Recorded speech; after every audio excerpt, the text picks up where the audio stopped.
सुबह उठा, चलने लगा। सेठानी ने कहा, बेटा ये तो बताओ तुम जा कहां रहे हो? बोले, मेरी माँ ने भेजा है, एक बहुत बड़े संत आए हैं, एक प्रश्न लेकर भेजा है कि जाओ पूछना कि हमारे बुरे दिन दूर होंगे या। सेठानी ने कहा, बेटा एक प्रश्न मेरा भी पूछ लेगा? अरे उसने कहा, आप तो इतनी धनवान है, इतनी बड़ी हवेली में रहती है, आपको भी कोई प्रश्न है क्या? बोले, बेटा मेरा एक प्रश्न पूछ लेना। उसने कहा, अब जा रहा हूं, आपने उपकार किया है, एक प्रश्न तुम्हारा पूछ लूंगा। बोले, जाओ संत से ये पूछना कि मेरे पास दौलत है, माया है, सब कुछ है, कोई कमी नहीं है, एक बेटी है मेरी, पूछना उसकी शादी कब होगी? वो बोलती नहीं है बेटा, गूंगी है, जाके पूछना ये कभी बोलेगी या नहीं बोलेगी। उसने कहा, पूछ लूंगा। आगे बढ़ा, एक किसान का खेत पड़ा, 12 बज गए, भूख लगी। किसान से बोला कि मुझे भूख लगी है। किसान दयालु था, घर से रोटी आई थी, चटनी आई थी, भाजी आई थी। उसने कहा, आ बेटा तू भी खा ले और मैं भी खा लेता हूं। पहले के वो लोग थे कि भूखा आए तो अपना खाना खिलाते थे। पहले के लोग ये सोचते थे कि कोई आवे तो हम खावे, और आज के सोचते कि ये जावे तो फिर हम खावे। विचार करिए। किसान ने खाना खिलाया। किसान ने कहा कि बेटा तू जा कहां रहा है? बोले, एक संत है, प्रश्न पूछने जा। किसान ने कहा, भाई एक काम कर, एक प्रश्न? अरे उसने कहा, जहां जाओ वहां एक प्रश्न है। बोले, ये पूछना संत से, समय हो रहा जल्दी समाप्त करता हूं, तो ये पूछना संत से कि मेरे खेत में फसल आएगी? मैं इतनी मेहनत करता हूं, इतने वृक्ष लगा रखे हैं, फल ही नहीं आते उनमें, जाके पूछ लेना बेटा। उसने कहा, पूछ लूंगा, आगे चला। बड़ी जोर से प्यास लगी, गर्मी के दिन, कंठ सूख गया। देखा एक संत तपस्या कर रहा है, बाजू में कमंडल रखा है। गया संत के पास, संत जी बड़ी प्यास लगी है। संत ने, तपस्वी ने कहा, पानी पीना है? बोले, हाँ। कमंडल दिया, बोले, ले पी ले पानी। एक बात तो बता, कहानी मालूम है? तू जा कहां रहा है? बोले, एक महासंत आए हैं, एक प्रश्न। बोले, एक काम कर, मेरा भी। अरे उसने कहा, यार किसान का भी प्रश्न, सेठानी का, ये बाबा फकीर का भी प्रश्न। हाँ। बोले, ये बोलना कि मैं 12 वर्षों से तपस्या कर रहा हूं, मुझे बोधि की प्राप्ति नहीं हो रही, ज्ञान नहीं मिल रहा है, जा पूछ लेना मुझे ज्ञान मिलेगा या। चला गया संत के पास। कहानी बहुत लंबी है, मैं बिल्कुल शॉर्टकट में बता रहा हूं, क्योंकि अब तुम इतने समझदार हो कि सूत्र में ही समझ जाते हो। अब पानी कहने की जरूरत नहीं है, H2O कह दो तो तुम समझ जाते हो। विचार करिए। पहुंचा संत के पास, संत ध्यान में थे, चुपचाप हाथ जोड़कर बैठ गया। संत ने कुछ दिन बाद ध्यान खोला। कौन है बच्चा तू? कहां से आया है? 2 दिन पैदल चल के आया हूं बाबा जी, प्रश्न पूछना है मुझे आपसे। आप बहुत पहुंचे हुए संत हैं। संत ने कहा, ध्यान के बाद ही मैं उत्तर देता हूं, तू सही समय पे आया है, लेकिन बच्चे मेरा एक नियम है। बोले, क्या? बोले, एक दिन में मैं केवल 3 प्रश्नों के उत्तर देता हूं, 3 से ज्यादा नहीं देता हूं, उससे ज्यादा मैं कुछ नहीं जानता। बच्चे ने कहा, लो मरे, प्रश्न है 4 और बाबा उत्तर देंगे कितने का? 3 का। एक सेठानी का प्रश्न, एक किसान का प्रश्न, एक बाबा का प्रश्न और एक मेरी मां का प्रश्न। संत ने कहा, 3, ओनली 3, 4 नहीं। बच्चे ने सोचा, क्या करूं, किसका पूछूं, किसका छोड़ूं? अब सेठानी का छोड़ देता हूं। नहीं भाई, उसने रात विश्राम दिया मुझे, उसने कौन सा गलत पूछा, बच्ची का भविष्य तो पूछा है। ऐसा करो, किसान का छोड़ देते हैं। फिर मन में आया, किसान खेत जोतता, फसल उगाता, तब सबको भोजन। यदि किसान ना रहेगा तो पूरा देश भूखा मर जाएगा, इसलिए किसान का प्रश्न में नहीं। बाबा का छोड़ो। अरे यार, बाबा ने कौन सा अधार्मिक प्रश्न किया है? बाबा ने धार्मिक प्रश्न ही तो किए कि ज्ञान मिलेगा कि नहीं मिलेगा। जिसने पानी पिलाया उसका प्रश्न। ऐसा करो, मां का प्रश्न। अरे उसी मां ने तो मुझे भेजा है, वो नहीं होती तो ये 3 कहां से मिलते? मेरी माँ ने क्या बिगाड़ा है? सोच में पड़ गया। बाबा ने कहा जा बच्चे 3 प्रश्न पूछ। बच्चे ने 3 प्रश्न पूछे। लौट कर आया, किसान मिला, बाबा मिला। क्यों रे? मेरा प्रश्न पूछा? हाँ बाबा जी पूछा।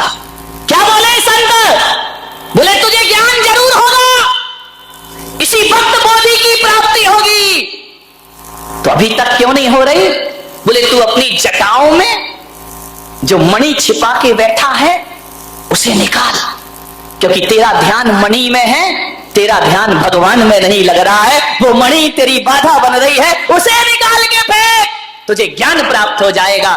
उसने अपनी जटाएं खोली। बोले हाँ बेटा मैंने मणि तो छिपा रखी, बड़ी कीमती है। तो बोले जब तक ये है तब तक तुझे ज्ञान मिलने वाला। सोच ले मणि रखना है या भगवान का ध्यान रखना है। उसने कहा बेटा तूने मेरी जटाएं नहीं खोली, मेरी आंखें भी खोल दी।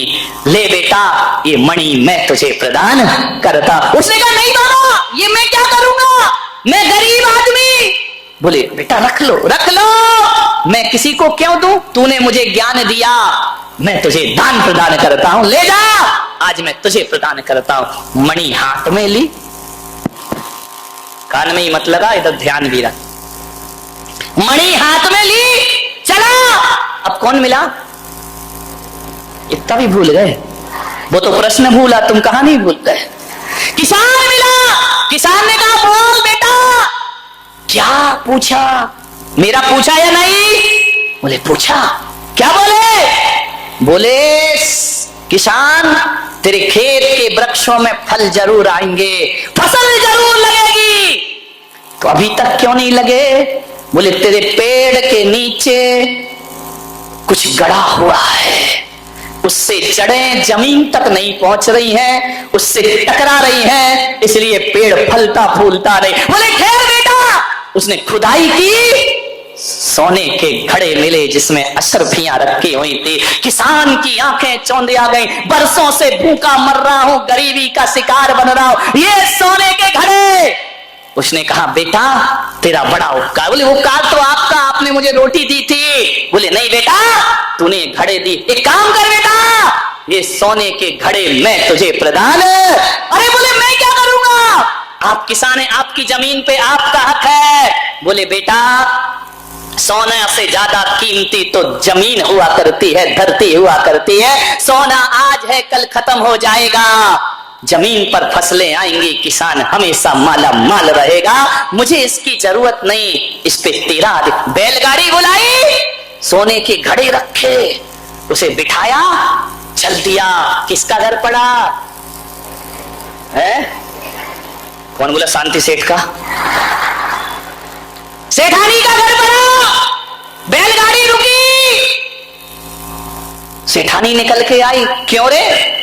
पैदल गया था, बैलगाड़ी ये क्या भरा है पीछे? बोले मुझे नहीं मालूम अम्मा, मेरा प्रश्न पूछा। बोले हाँ पूछा। क्या बताया? बोले तेरी लड़की की शादी जरूर होगी। जरूर होगी? बोले हाँ। कब होगी? बोले जिस लड़के को देखकर तेरी लड़की की आवाज वापिस आ जाए वही उसका पति होगा। इतने में पीछे से लड़की दौड़ी आई, लड़के पे निगाह पड़ी, उसने आवाज लगाई अम्मा मैं बोलने लगी हूं। अम्मा ने कहा हो गया बेड़ा, पकड़ा दूल्हा बनाया। कौन बोला? विट्ठल काश हम होते कोई नगर सेठ का लाव लश्कर जा रहा होगा। दूल्हा बना लड़का, दुल्हन उतर रही है। माँ ने पूछा कहां से पधारे हैं आप? बोले पधारा नहीं, मैं तेरा बेटा। तू मेरा बेटा?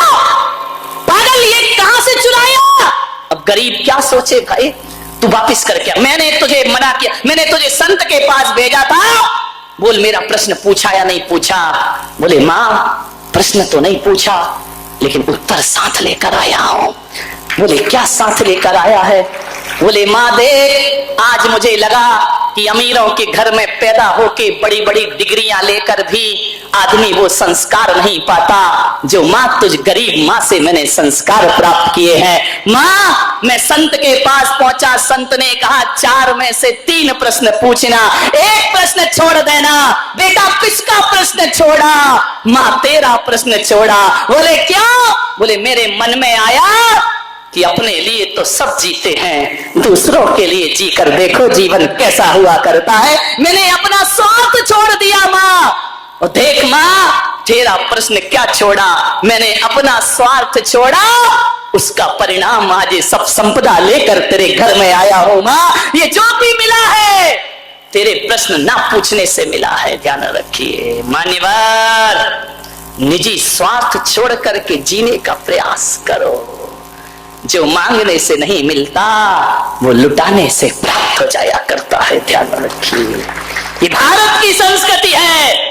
माँ यदि तेरा प्रश्न पूछता तो शायद उत्तर ना मिलता।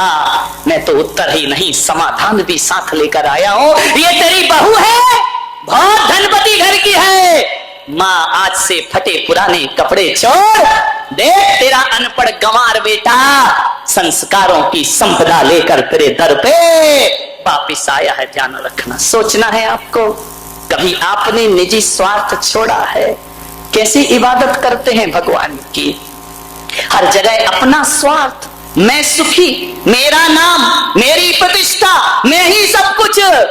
नहीं मेरे भाई, ध्यान रखना, जो दूसरों के लिए जीते हैं उन्हें मौत भी पास नहीं आती है।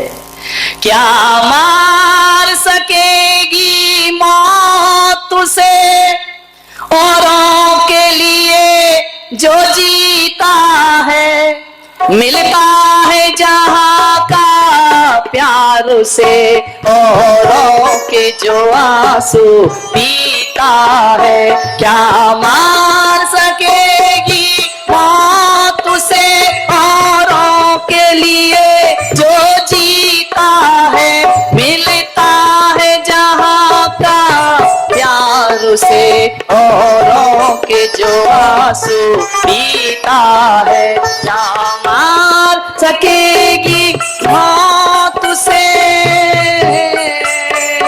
जिसने विष पिया बना शंकर, जिसने विष पिया ना शंकर, जिसने विष पिया बनी मीरा, जो छेदा गया बना मोती, जो काटा गया बना हीरा।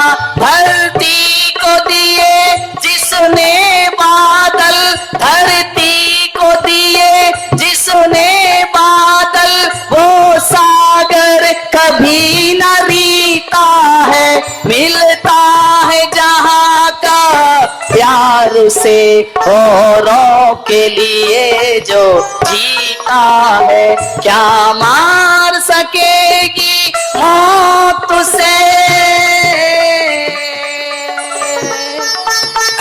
जो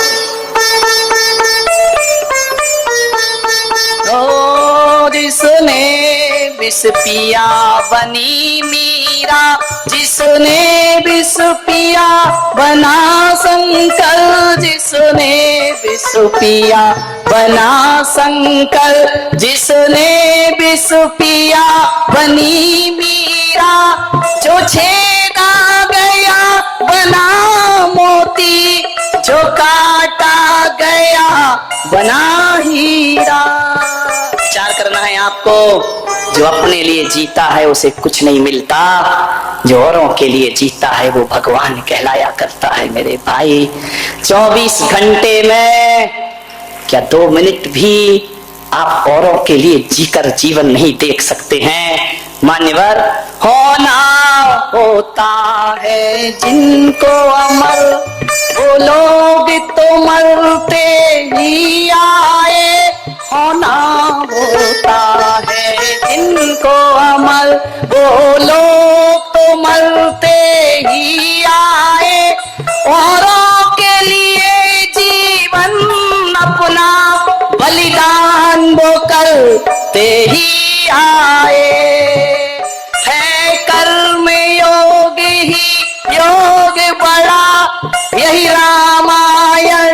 यही गीता है, मिलता है जहां का प्यार से औरों के जो आंसू पीता है, क्या मार सकेगी मौत से।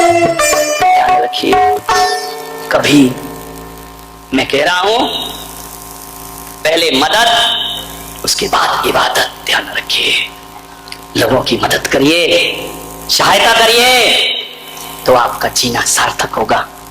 समय हो गया, आपका 1 घंटा हुआ है, आज 9:15 पे दिया था माइक, लेकिन आपसे मेरा इतना ही निवेदन, 2 दिन की और ज्ञान गंगा महोत्सव बचा है। कल का प्रवचन विशेष प्रवचन है और परसों तो समापन है। आप सबने जो मेरे विचारों को सुना है, सम्मान दिया है, मैं अनुग्रहित हूं आपका कि आज इस कलयुग में अच्छे विचारों को जीना अलग बात है। अच्छे विचारों को जो सुनता है उससे भी भारत का भविष्य निखरा करता है। ध्यान रखिए, जब एक गलत बात बार बार सुनो तो जीवन गलत हो जाता है, और अच्छी बात बार बार सुनो तो जीवन अच्छा हो जाया करता है। ध्यान